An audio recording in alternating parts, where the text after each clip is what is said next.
if there is any hesitation on being a mentor to begin with online, because it feels like it might be a lot, it's not just do it.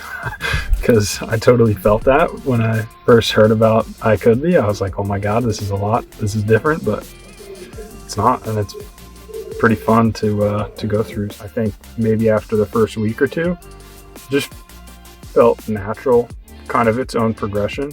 I was definitely a different type of mentoring from what I was used to, but it felt good in doing that because although it was more involved, it was also more thought-provoking. It's been great at getting my mind off of COVID and all of the chaos around it.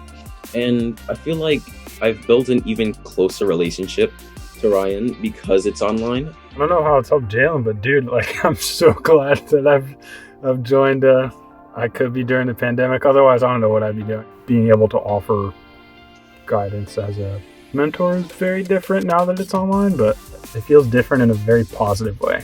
Because I think it's kind of, because the platform's online, it also allows me time to like consider what I'm going to say if I want to respond to Jalen in a way that I wouldn't maybe be able to do in person without seeming like I'm really hesitating to like answer something or taking a lot more time than I need to just kind of think through things. He said that it helps him think of better responses to go for me.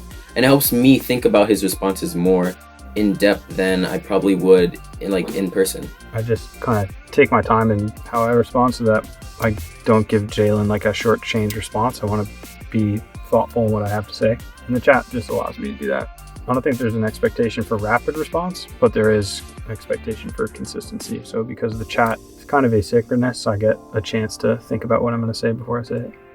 He put me at a place where he's like giving me a lot of thought, where like, think about what you're doing now so that it can help your future, instead of more worrying about your future and things you can't change right now.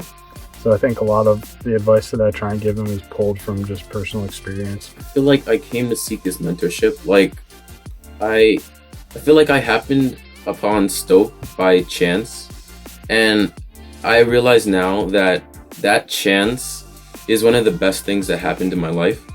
As a mentor, you're not a mentor, you're a mentee too. It's just, you don't get told that. And I mean that because the more I went through mentoring Jalen, the more he mentored me. He just didn't know it.